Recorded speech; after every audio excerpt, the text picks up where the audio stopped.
Yes, and one of the things that I always hear from HR leaders and chief learning officers is really on the pressure they feel to demonstrate organizational or business outcomes before they've actually had individual learner adoption. And what I tell them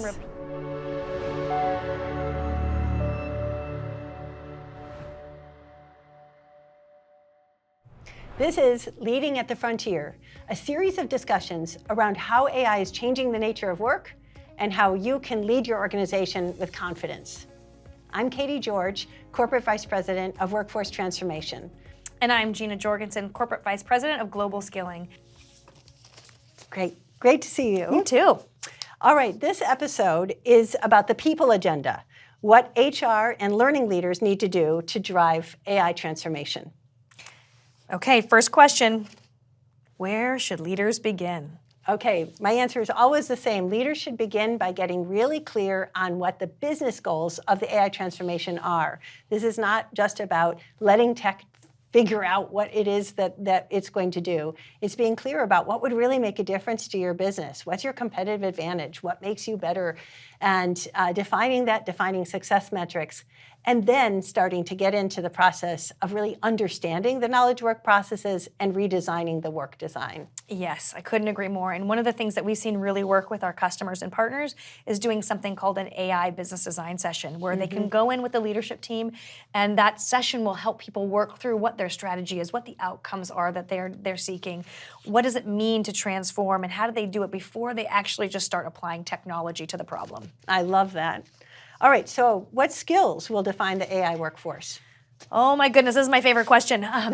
Of course, AI fluency is important. We all want people to know how to use the tools. We want people to know how to build agents and workflows, and we want people to learn how to manage those agents and workflows, whether that's as a teammate or manage them in a corporate environment. You know, how do you use something, how do you build something, and how do you manage something? Super, super important. And that's all about the AI tools piece of it. But probably the more important piece of this is around the human, the uniquely human skills that people are going to need to hone to be able to be a great leader and persevere in this time when AI is going to soon dominate the workforce. And I think about those skills like curiosity, courage, communication, collaboration. It's a lot of alliterative C's there, but there are a lot of skills that are so important that I believe we will let atrophy over time. I love that. What role do we play in redesigning work? Well, I think that the HR function and people leaders in general have an incredibly important role to play. This is actually, this transformation is all about how people work and what they have the skills to do the work, as you just described. And so HR and learning have a really important role to help shape that. They have to be at the front of the sphere here in terms of really redefining work. Yes, and one of the things that I always hear from HR leaders and chief learning officers is really on the pressure they feel to demonstrate organizational or business outcomes before they've actually had individual learner adoption. And what I tell them repeatedly is you won't be able to realize or recognize organizational effects and positive ROI until you've got your end users loving it and wanting more, right? And what I say is the best way to get started for people who are fear-based or are worried it's going to take their job, or for whatever reason they're resistant to AI in the workforce, just teach them one skill on a task that you know that person doesn't love doing. And when you can show them how to do that task that they don't love doing much easier with AI, they're so much more willing to learn the second task and the third task. And so I think that's really important to think about the end user or the employee's ROI before we think about corporate ROI. I love that. Okay, what does AI-enabled work look like? When I think about AI-enabled work, I think about all the functions that I used to do manually that I would get frustrated by. And I think about how has AI made my life easier. So for instance, right now, I use a tool called Researcher. It's a frontier application in Copilot. I use that for everything. I have a thought on, I want to go think about this topic some more, and I want to brainstorm how I could build this program. I will use Researcher to help me define what the program should look like and define how, who else in the market is doing something like this. Is it unique to Microsoft? And I love this tool because it saves me hours and hours and hours of manual work. And by the way, Researcher also, as many of our other tools, including Copilot, breaks down what it's doing. So you actually see the process of how great work gets done. So it's an incredibly important learning tool. I've learned from actually seeing how Copilot or a researcher attacks things. And then I love the fact that it always has these implications and things that, and then would you like me to look at X, which sometimes are questions I wouldn't have thought of, but were exactly the question that I needed to ask. Yeah, and I think about like coming out of meetings where we discuss a new idea or something we wanted to go investigate and learn more about. Typically you'd say, okay, let's come back in a month and somebody go write this 6-pager doc or this 3-pager doc or whatever it is and come back in a month and we'll discuss. I can go do that in 15 minutes and have a conversation the next day. That's right. And so it's phenomenal at the speed at which my output now can become, and all of the employees around us who are using these tools to bring their creativity and crystallize their thoughts in a much more cohesive way to be able to accelerate conversations and accelerate whatever outcome or business or program you want to launch. It's phenomenal. This is why what we're seeing internally at Microsoft is that this truly is a win-win technology, as we call it. It is a win for business outcomes, but it's also a win for people because it's so empowering and allows people to do more than they ever could have. And it's not so much just what we just described. It's not that those tasks were substituting for what some human was otherwise doing. It's actually creating a new level of quality and insight that we just didn't have before, which is amazing.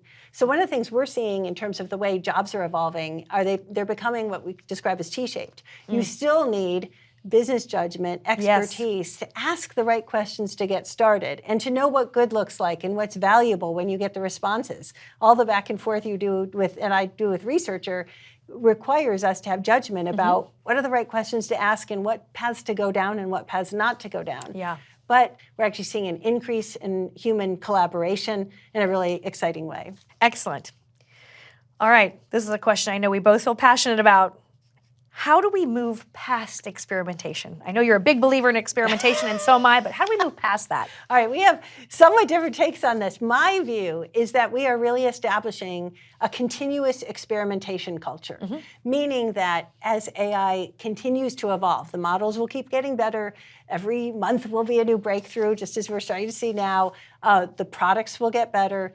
The whole system of work will keep transforming as the interfaces that we all deal with as people start changing the way they work with AI. I had one customer come in and say, well, we're doing a big transformation in the next 2 years, and then we'll be back to kind of steady state. And I said, no, we will never be in steady state again. And we should embrace that as a really exciting kind of opportunity. So I do think that we are creating a continuous experimentation culture. I mean, part of this technology is what gets adopted, right? And so sometimes we use experimentation as an excuse to stay in product land until we feel like it's perfected and ready to go out to users. And what I have loved about this whole frontier transformation and frontier applications is that we can go out with an expectation that this isn't perfect yet. And I'm going to put this out and I'm going to see how much adoption we can get. And it forces me as a product engineer and a product leader to go think about, how do I keep evolving this thing to make it better for my user? It forces me to have a deeper, stronger connection with the end user who I'm solving for.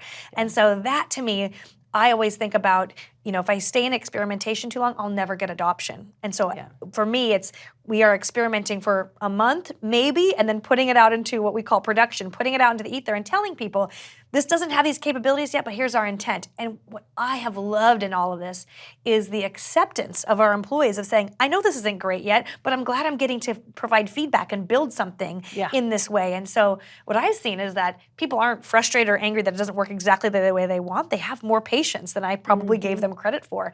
They loved giving us the feedback and feeling like they were part of product design and part of AI frontier design. So it's been phenomenal, but we easily could have been scared and waited and done our traditional product release cycle, waited for months and months and months, and then not had the adoption we wanted and couldn't figure out why.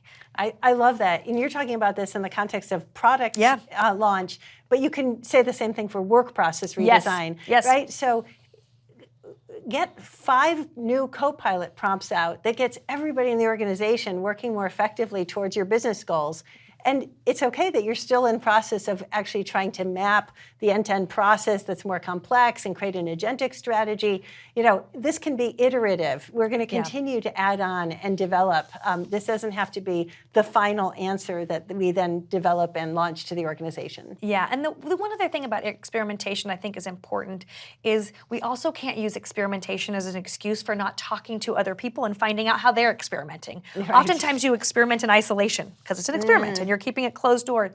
The importance of experimentation is finding out who else is building what, who else has the need. So we're not building 27,000 flashlight apps like in the previous mobile app marketplace, right? We didn't need all those flashlight apps. We needed one or two that worked really well. Right.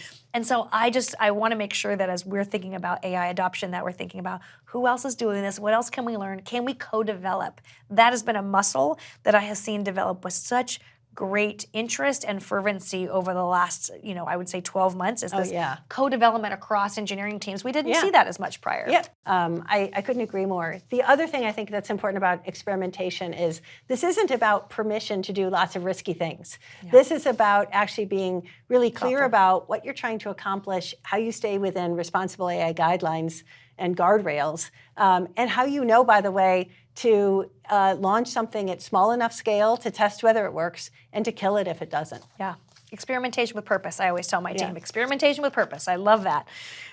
Fantastic. Great. Wonderful. So what would be your takeaways? Let me tell you, there's a couple of things that I think are critically important. First, I think people should start with how work is changing, not the technology. That is critically important, is to think through the life cycle of what you're building, what needs to change, what's potentially broken before you apply the technology. And number two, redesigning roles around human plus AI collaboration. Designing those two things together to where human judgment can still be applied is so important in all of the role definition and role design for the future. And three, please help normalize AI as part of everyday work. There's a lot of people that are fearful of AI, and it's really important that we acknowledge that and we make sure AI is part of every single task we're trying to do. And if you're afraid on applying every single task, just apply it to one task that's difficult to do. But please help normalize the way that you use AI in your everyday work. Thank you for joining. We'll see you in the next episode.